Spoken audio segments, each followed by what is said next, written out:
पिछले वीडियो में हमने इवान पावलोव के शास्त्रीय अनुबंधन के सिद्धांत को विस्तार से जाना था। हमने जाना कि इवान पावलोव ने किस प्रकार कुत्ते से प्रयोग करके हमें शास्त्रीय अनुबंधन का सिद्धांत प्रदान किया। प्यारे साथियों, शास्त्रीय अनुबंधन सीखने की एक स्वाभाविक विधि है। यह बालकों को शिक्षित करने में अत्यंत सहायक और लाभप्रद है। इस वीडियो में हम जानने जा रहे हैं शास्त्रीय अनुबंधन सिद्धांत के कुछ अनुप्रयोग, इम्प्लीकेशंस ऑफ क्लासिकल कंडीशनिंग। तो आइए जाने कौन कौन से अनुप्रयोग हैं। सबसे पहले, अभिवृत्ति निर्माण में सहायक। शास्त्रीय अनुबंधन के द्वारा अधिगम से शिक्षक एवं स्कूल आदि के प्रति अच्छी अभिवृत्तियों के विकास में सहायता मिलती है।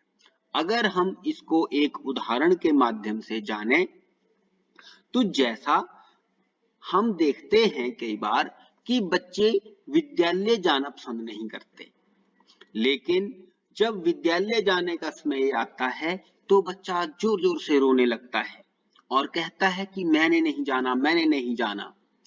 उस स्थिति में माँ क्या करती है, बच्चे को चॉकलेट दे देती है, टॉफी दे देती है या कुछ पैसे दे देती है कि इसकी आपने स्कूल में जाके मिठाई लेनी है और खानी है।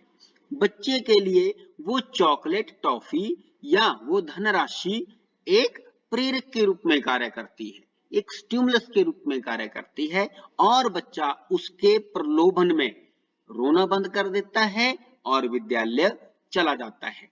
धीरे धीरे वो एक अनुबंधन स्थापित हो जाता है और उसका धीरे धीरे स्कूल में मन लगना सहायक हो जाता है। अतः शास्त्रीय अनुबंधन अभिवृत्ति निर्माण में सहायक होता है। बुरी आदतों को तोड़ना। यह अनुबंधन बच्चे की बुरी आदतों को समाप्त कर उन्हें नई आदतों में ढालने में सहायक है। जैसे बच्चा कई बार क्या करता है कि मान लो बच्चा कुछ गाली देता है और उस गाली देने पर हम बच्चे को नेगेटिव रीइंफोर्समेंट देते हैं, उसको टोकते हैं, उसको रोकते हैं। जब बार बार बच्चे को रोका जाएगा, उसको टोका जाएगा, तो धीरे धीरे वो काम करना वो पसंद नहीं करेगा और उसकी आदत धीरे धीरे छूटनी शुरू हो जाएगी। अतः यह अनुबंधन बच्चों की बुरी आदतों को जड़ से समाप्त कर और नई आदतों को ढालने में सहायक है। इसके अलावा आदत निर्माण। पावलोव के अनुसार विभिन्न प्रकार की आदतें जो कि प्रशिक्षण, शिक्षा एवं अनुशासन पर आधारित हैं, शास्त्रीय अनुबंधन की ही श्रृंखला मात्र है। जैसे हम ये मान लेते हैं कि बच्चे को हमने होमवर्क करने की आदत डालनी है, तो कैसे डालेंगे? तो हम बच्चे को एक प्रलोभन देंगे, हम बच्चे को एक सकारात्मक स्टिमुलस देंगे। अगर बच्चा उस होमवर्क को अच्छे से करके आता है तो अध्यापक उसको दूसरे दिन कुछ स्टार दे देता है या उसकी बड़ी तारीफ कर देता है कि बहुत अच्छा होमवर्क किया। उससे क्या होता है? उससे बच्चा प्रेरित होता है और वो होमवर्क करने लगता है और होमवर्क को बहुत साफ सुथरी भाषा में करने लगता है, साफ सुथरी कॉपी बनाता है और उसको मन से करने लग पड़ता है। इसलिए ये आदत निर्माण में सहायक है। यही नहीं, हम घर में भी बच्चों की अच्छी आदतों का निर्माण इस शास्त्रीय अनुबंधन के सिद्धांत के अनुसार कर सकते हैं। पशुओं का प्रशिक्षण। आपने देखा होगा सर्कस में बहुत सारे पशु एक पर्याप्त श्रृंखला में, एक पर्याप्त अनुशासन के अनुसार काम करते हैं। जैसे कि आपने देखा होगा कि एक रिंग है, उस रिंग पर पैर रख के हाथी आगे चलता है या हाथी एक दूसरे की पीठ पर पांव रख के आगे बढ़ते हैं। तो ये क्या है? ये एक उनका प्रशिक्षण उनको दिया जाता है और इसी प्रशिक्षण के अनुसार वो कार्य करते हैं। तो उनमें एक शास्त्रीय अनुबंधन स्थापित हो जाता है और उस शास्त्रीय अनुबंधन से वो उस कार्य को करते हैं। जैसे शेर को कंट्रोल करना, जैसे बंदर बहुत सारे करतब दिखाता है, तो वो भी क्या है, एक शास्त्रीय अनुबंधन स्थापित किया जाता है। इसके अलावा बालकों के समाजीकरण एवं वातावरण से उनका सामंजस्य स्थापित करने में शास्त्रीय अनुबंधन महत्वपूर्ण भूमिका अदा करता है। जैसे बालकों के भय संबंधी रोग, कुछ बच्चे डरते हैं तो ये उनका एक रोग बन जाता है।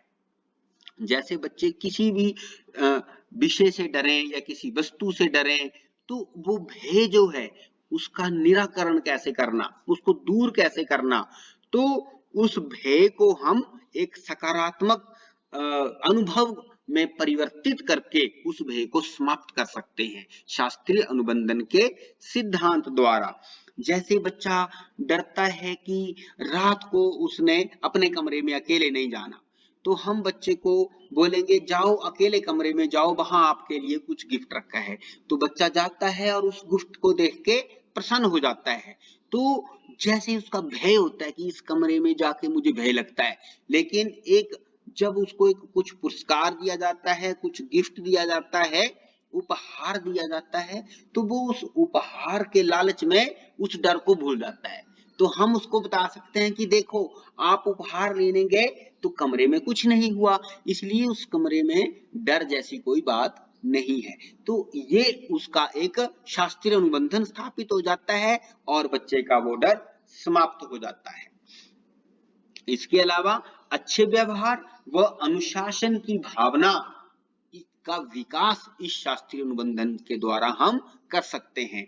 और ये कहा है क्रो एंड क्रो ने कहा कि बच्चों का अच्छा व्यवहार हम कैसे स्थापित करें, बच्चों में अनुशासन की भावना को कैसे बढ़ाएं, ये भी हम शास्त्रीय अनुबंधन के सिद्धांत से आसानी से कर सकते हैं।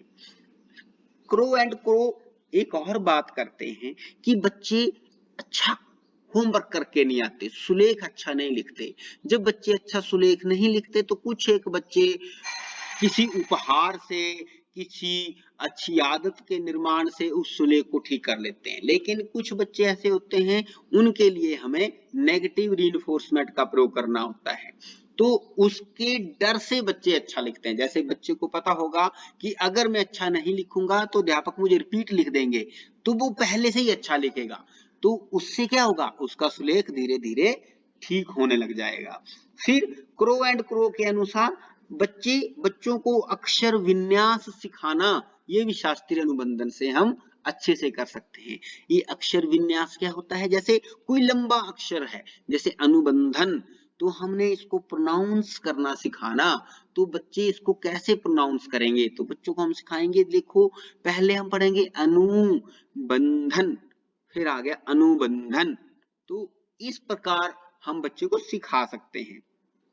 तो प्यारे साथियों, ये शास्त्रीय अनुबंधन एक बहुत ही स्वाभाविक एक सिद्धांत है और इससे बच्चे सहजता से सीख लेते हैं और हम अपने अध्यापन और सीखने की प्रक्रिया में इसका निरंतर उपयोग करते रहते हैं।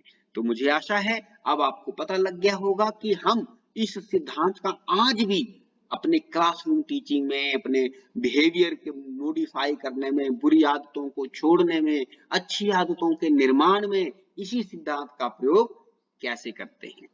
धन्यवाद।